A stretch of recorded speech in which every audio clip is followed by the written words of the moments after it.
നമ്മുടെ മുസ്ലിം ലീഗിന്റെ നേതാവ് KM ഷാജി ഒരു വർഷം മുമ്പ് നമുക്കറിയാം പോപ്പുലർ ഫ്രണ്ട് എന്ന സംഘടനയെ നിരോധിച്ച 2 ദിവസം കഴിഞ്ഞപ്പോൾ ബഹുമാനനായ KM ഷാജി മുസ്ലിം ലീഗിന്റെ ശാഖാ കമ്മിറ്റികൾക്ക് മുഴുവൻ നിർദ്ദേശം കൊടുത്തു.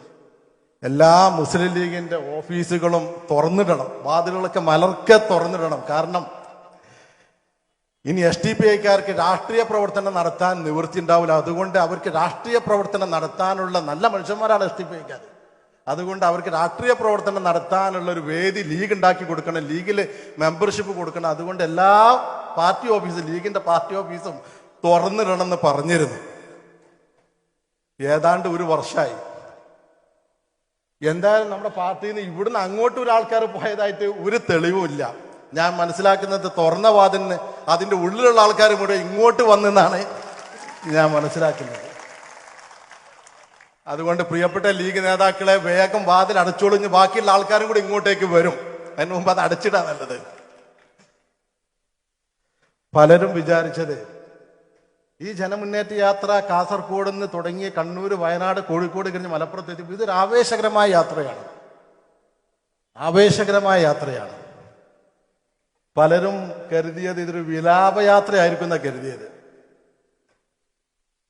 SDPIക്കാർക്ക് ഇനി എന്താ സംസാരിക്കാനുള്ളത്? അവരുടെ പല പ്രഥമ ഇതിന്റെ നേതാക്കന്മാരൊക്കെ തന്നെ കുറെ ആളുകൾ ജയിലിൽ കൊണ്ടുപോയിട്ടു. ഈ പാർട്ടിയുടെ സംസ്ഥാന ജനറൽ സെക്രട്ടറി, അതേപോലെ സ്റ്റേറ്റ് കമ്മിറ്റി അംഗങ്ങളൊക്കെ തന്നെ കള്ളക്കേസ് കുടുക്കി ജയിലിൽ കൊണ്ടുപോയിട്ടു. അപ്പൊ ഇവന്മാര് മിക്കവാറും വിലാപമായിരിക്കും ഇവരുടെ യാത്ര, വിലാപയാത്രയായിരിക്കും അവർ കരുതിയത്. അല്ല, അങ്ങനെ ഈ പാർട്ടി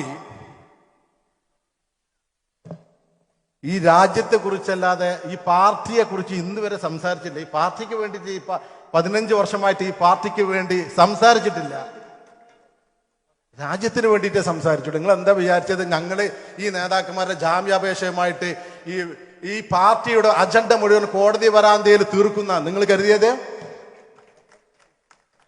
അങ്ങനെ ഈ പാർട്ടി നിൽക്കില്ല. ഈ പാർട്ടി എല്ലാ അജണ്ടയും മാറ്റിവെച്ചിട്ട് ഈ രാജ്യം ഭരിക്കുന്നവരുടെ അവരുടെ മുമ്പിൽ പോയിട്ട് മുട്ടിൽ ഇഴയുന്നോ നിങ്ങൾ കരുതിയത്? അല്ല.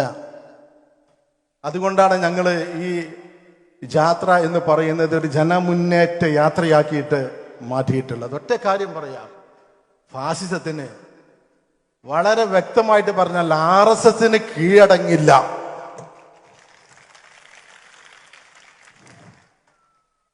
എന്റെ ശബ്ദം ശ്രവിക്കുന്ന എല്ലാ ഇന്ത്യക്കാരോടും, എല്ലാ ജനാധിപത്യ മതേതര വിശ്വാസികളോടും പറയാനുള്ളത്, നമ്മൾ RSSന് ഇന്ത്യ കീഴടങ്ങില്ല.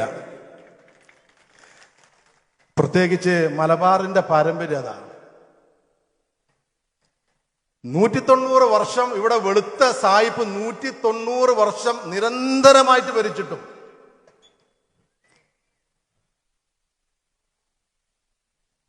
ഈ ജനത കീഴടങ്ങിയിട്ടില്ല. പിന്നെ 10 വർഷം ഒരു കാവി സായിപ്പന്മാര് ഭരിച്ചാൽ ഇത് കീഴടങ്ങാ?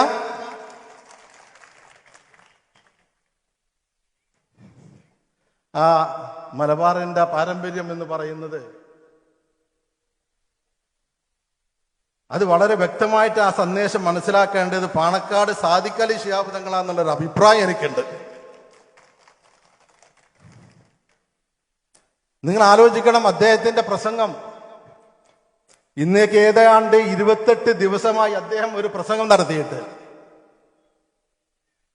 ആ പ്രസംഗത്തിൽ അദ്ദേഹം പറഞ്ഞ ഒരേ ഒരു വാചകമുണ്ട്: ബാബരി മസ്ജിദ് തകർത്ത അതേ സ്ഥലത്ത് പണിതത് അത് രാമക്ഷേത്രമാണ്, എന്ന ക്ഷേത്രമാണ് എന്ന് അദ്ദേഹം അംഗീകരിക്കുകയും അതിന്റെ 10-15 കിലോമീറ്റർ അപ്പുറത്ത് സർക്കാർ നിർമ്മിക്കുന്ന ഗസ്റ്റ് ഹൗസ് അത് ബാബരി മസ്ജിദാണ് എന്ന് ഇന്ത്യയിലെ ഒരു മുസ്ലിം നേതാവും ഒരു രാഷ്ട്രീയ നേതാവും ഇന്ന് വരെ അവിടെ നിർമ്മിക്കുന്ന ആ പള്ളി, ആ കെട്ടിടം അത് ബാബരി മസ്ജിദാന്ന് ഒരാളും പറഞ്ഞിട്ടില്ല. അത് പറഞ്ഞ ഏക മനുഷ്യൻ പാണക്കാട് സാദിഖ് അലി ശിഹാബ് തങ്ങളാണ്.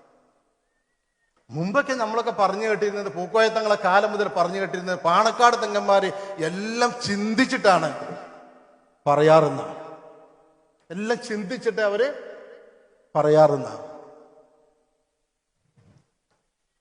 അങ്ങനെ ചിന്തിച്ച് പറഞ്ഞതാണ് പാണക്കാട് സാദിഖലി ശിഹാബ് തങ്ങൾ ഈ പ്രസംഗം.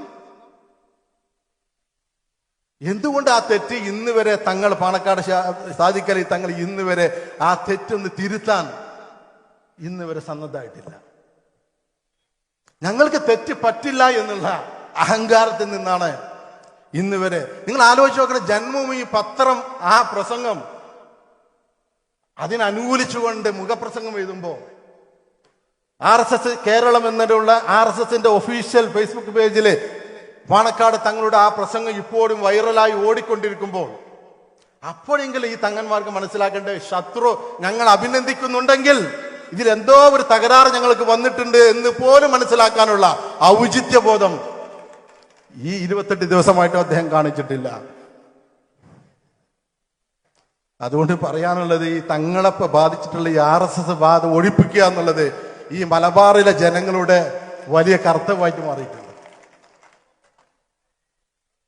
RSSന്റെ ബാധ എന്ന് പറഞ്ഞാൽ ഇത് പിന്നെ ഇന്ത്യയിലെ ഏതാണ്ട് എല്ലാ സ്ഥാപനത്തിലും കയറിയിട്ടുണ്ട്.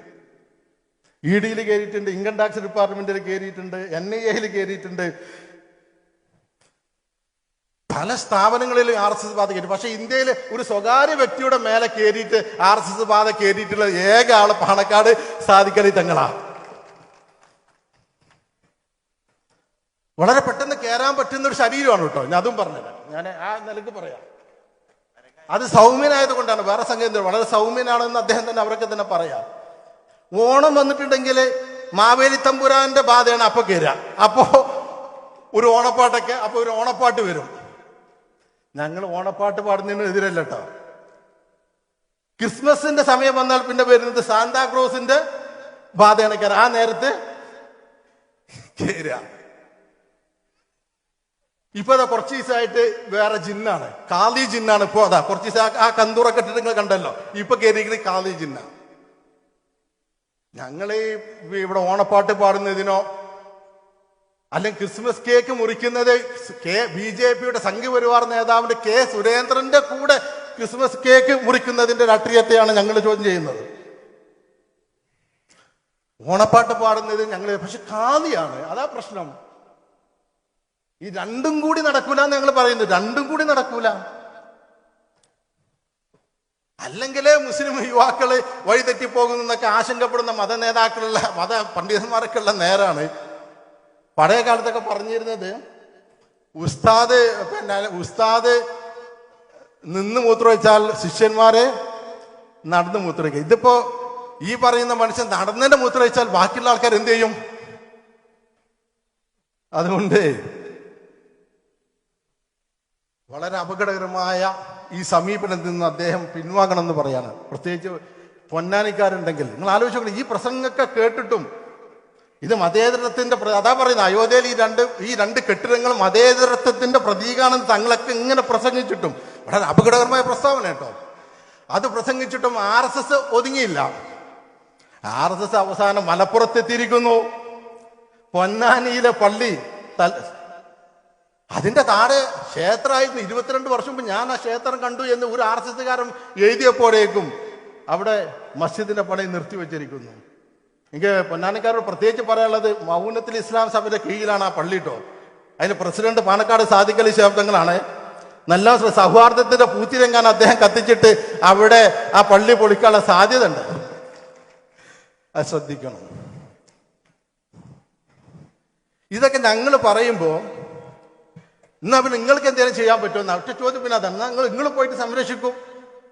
എവിടെയെങ്കിലും ഫേസ്ബുക്കിൽ എന്തെങ്കിലും എഴുതി അപ്പൊ കമന്റാ പിന്നെ ലീഗ് സൈബർ പോരാളികളുടെ എന്താ സുഡാപ്പികളെ പോയി സംരക്ഷിക്കും. നിങ്ങൾ ഗ്യാൻവാബി പള്ളിയിൽ നിന്നാ നിങ്ങൾ പോയിട്ട് സംരക്ഷിക്കുന്ന, ഞങ്ങൾ സംരക്ഷിക്കാൻ ഞങ്ങൾക്ക് അധികാരം തരൂ.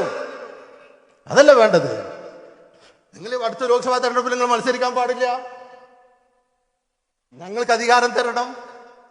ഇത് സമുദായത്തിന്റെ 77 വർഷം സ്വാതന്ത്ര്യത്തിന് ശേഷം സമുദായത്തിന്റെ എല്ലാ അധികാരവും നിങ്ങൾ കൈയാളിയിട്ട് ഇപ്പൊ RSS വന്നപ്പോ ഇത് എങ്ങനെയെങ്കിലും സുഡാപ്പികളെ ഏൽപ്പിച്ചിട്ട് കഴിച്ചിലാണെന്നാണെങ്കിൽ നടക്കൂല. അങ്ങനെ രക്ഷപ്പെടാനൊന്നും പറ്റൂല.